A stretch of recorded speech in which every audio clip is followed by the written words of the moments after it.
ঠিক আছে, আপনাদেরকে বলেন এটা হবে না, আপনাদেরকে আরো বুঝদেরকে বলেন আমাদের সবাইকে।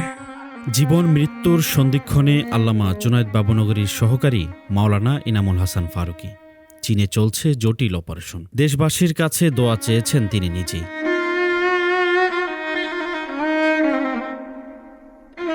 মরণব্যাধি ক্যান্সারে আক্রান্ত হয়ে চীনে চিকিৎসাধীন এই আলেমের শরীরে আজ অত্যন্ত জটিল ও ঝুঁকিপূর্ণ একটি অস্ত্রোপচার শুরু হয়েছে। পারিবারিক সূত্রে জানা গেছে, বাংলাদেশ সময় আজ ভোর 5টা থেকে তাকে সার্জারি ডিপার্টমেন্টে নেওয়া হয়েছে। প্রায় 5 থেকে 7 ঘন্টার এই দীর্ঘ অপারেশনটি জুমার নামাজের পরও চলতে পারে।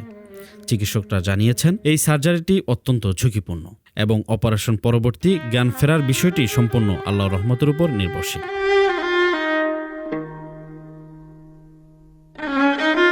উল্লেখ্য, 2021 সালে গ্রেপ্তার হওয়ার পর কারাগারে অমানুষিক নির্যাতনের শিকার হয়েছিলেন মাওলানা ইনামুল হাসান ফারুকী।